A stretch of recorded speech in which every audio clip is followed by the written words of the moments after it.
Hello, Kel Thompson here with GreatDayAK.com. I am an Anchorage-based tour guide and wanted to go over some of the things that people visiting this summer might want to experience, whether you're coming here from a cruise or departing from Anchorage to a cruise. This will cover a little bit about that. But before we get started on that, let's go over where your cruise is going. Basically, most of you guys are starting down here in Vancouver and going up here into Ketchikan, the Inside Passage, Sitka, Juneau, Skagway, and then around and into Whittier or Seward, which is right down around here. Instead of going into Anchorage, which creates a nice little industry for people like me. Here's Seward right here, and then Whittier is right here. And Anchorage is right up here, so it's not very far away, and a lot of people wonder why the cruise ships don't go into Anchorage, because we do have a port. But the culprit is the Kenai Peninsula, which is this big piece of land right here, which is about the size of North Carolina, South Carolina.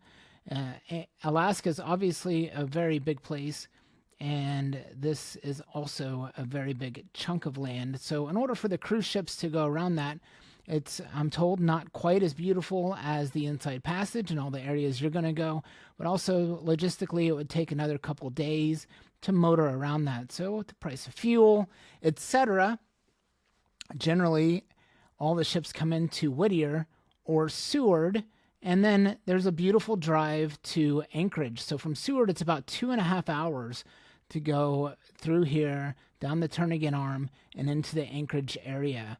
And Whittier is about 1 hour and 15 minutes. But there is the Anton Anderson Tunnel, which is a bimodal, bidirectional, basically a one-way tunnel that opens on the half hour to get into Whittier and on the hour to get out of Whittier. So just keep that in mind for your travel timing. And most of the guides and people picking up in the Whittier area are very familiar with the timing of the tunnel. And there's some things that you might want to do since you are coming into these two ports. Seward has some awesome things to see. The Sea Life Center is rather remarkable and definitely worth checking out. There's also the Kenai Fjord tour, which is a boat tour where you get to see glaciers and aquatic life, often whales and seals and things of that nature. And I have not done that tour yet, but I'm about to here in the next couple weeks. I'm going to go out and check that out. And then in Whittier, I love Whittier, very small town, only a couple hundred people in the whole town. And there's some nice parks, places, a couple little places to eat. And there's also some nice tours. You can rent kayaks and go out basically in the beginning parts of Prince William Sound. And there's also jet ski tours, which you get a wetsuit and you go out in the waterways there and check out glaciers. And I've heard it's rather remarkable. So both towns have a little bit to offer, and I love both of them. I think they're awesome places. And again, from here, it's about 2.5 hours, and then from Whittier, it's about 1 hour and 15 minutes, not taking into account the tunnel times and getting through that tunnel. Again, it opens up on the hour to get in, on the half hour to get out, and there's a 15-minute window. There's also a train to contend with that we share the tunnel with.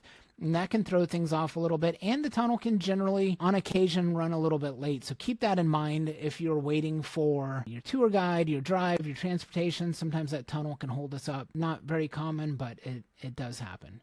And then a few things to do along the way. There's the Wildlife Conservation Center, which is right near Whittier. Right around this area here is the Alaska Wildlife Conservation Center. Couple hundred acres with bison and muskox and moose and wolves and all kinds of the wildlife that you might see if you spent a whole lifetime in Alaska, but it's all right there at the Wildlife Conservation Center. Brown bears and black bears, and a really cool thing to check out. There's also Beluga Point, which is a really cool scenic overlook to stop at on the way. And then if you're going to be in Anchorage, whether you're leaving from Anchorage or arriving at Anchorage or for your cruise, then there's quite a bit of things to do in and around Anchorage as well that you might want to check out if you have some time. A lot of people end up with hotels in the Midtown area down here or in the downtown area. If you're in the Midtown area, then don't forget to check out the downtown area, which has some really nice restaurants. 49th State Brewery, Glacier Brew House is also really good. And then more in the Midtown area, there is Moose's Tooth, a famous pizzeria with a microbrewery as well. And there's also shopping down in the downtown area, which is 3rd and 4th Avenue. Basically, 4th and 5th Avenue have some great gift shops and places to pick up things for friends and family. And then there's the Ulu Factory, which is down the road just a little bit down in this area. Also, while you're here, you might want to go for a hike, get outdoors. The Tony Knowles Coastal Trail is right here, paved. It's essentially a sidewalk that goes on for miles and miles, and you can get on it right at the end of 5th Avenue. A lot of the hotels right here on 5th. You take it down here to this little park, and you can get on the Tony Knowles Trail. You can take bikes down there. You can rent bikes right up the street. And then you can take electric bikes or hike and walk. And just a mile down the way here is Westchester Lagoon, which is really pretty. You might see lots of our migratory birds and our flora, fauna, a lot of our wildflowers right down in this area. A great way to get out and see some of Alaska, even while you're hanging out in the Anchorage area. So basically, I split Anchorage into 2 directions. And you can't really do both in the same day. You can go north or you can go south. So if you're in Anchorage for a day or two, a lot of people end up with transportation straight to Anchorage, and then they might want to go back down south to the Wildlife Conservation Center. And mainly it's transportation getting there. Getting into the Wildlife Conservation Center is only about $30, and there's lots of tours that'll take you down there, and they'll also take you to the Portage Glacier Lake, which is right here, which has really nice views. And if you're coming in through Seward, then I always try to encourage my tours to go through to Whittier and check out the little town of Whittier as well. And then to the north up here, you have Matanuska Glacier up in this area. This is about a 2-hour drive from the Anchorage area. And I do this through my landing page for this is matanuskatours.com. And I'll take you up there. It's a full day. This is about 7 or 8 hours total because it's a 2-hour drive to get there. We stop about halfway in Palmer, Wasilla, and grab food for the day. And there's Starbucks and restrooms, all that kind of stuff. And then it's about another hour up to the Matanuska Glacier. So then we hike up there for about 2 to 3 hours. And then it's about a 2-hour drive back to Anchorage. And I often can pick up and drop off at your Airbnb hotel or wherever it is you might be staying. Then also up north is Hatcher's Pass. And Hatcher's Pass is really pretty as well. It is a gold mine. And then there's Talkeetna. So Hatcher's Pass is about an hour and a half, and Talkeetna is about 2 hours up here. Talkeetna has views of Denali, McKinley, and the Alaskan Range. And again, that's about 2 hours north of Anchorage. So that can turn into a pretty good day pretty fast if you spend a little bit of time up there and then come back. So again, you can do stuff to the north and you can do stuff to the south, and you can just spend time hanging out in Anchorage because there's, again, quite a few places to eat, shopping, and places to hike as well.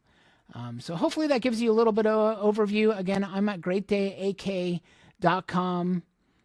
or matanuskatours.com or whittiertours.com. I do cruise ship transfers, private, and a Mercedes Sprinter, and take people to and from their cruise ships and all around all of those tours. There's other things you can do. There's helicopter tours and dog sledding and lots of other things that I'm probably leaving out, but those are generally the main things that people do in and around town. There's also the Wild Berry Chocolate Factory in town and some other various things. So if you have any questions about what to do in the Anchorage area, or if you need transportation, or if you, again, have any questions at all, feel free to reach out to me at greatdayak@gmail.com, or you can go to greatdayak.com and you can find all of my contact information there.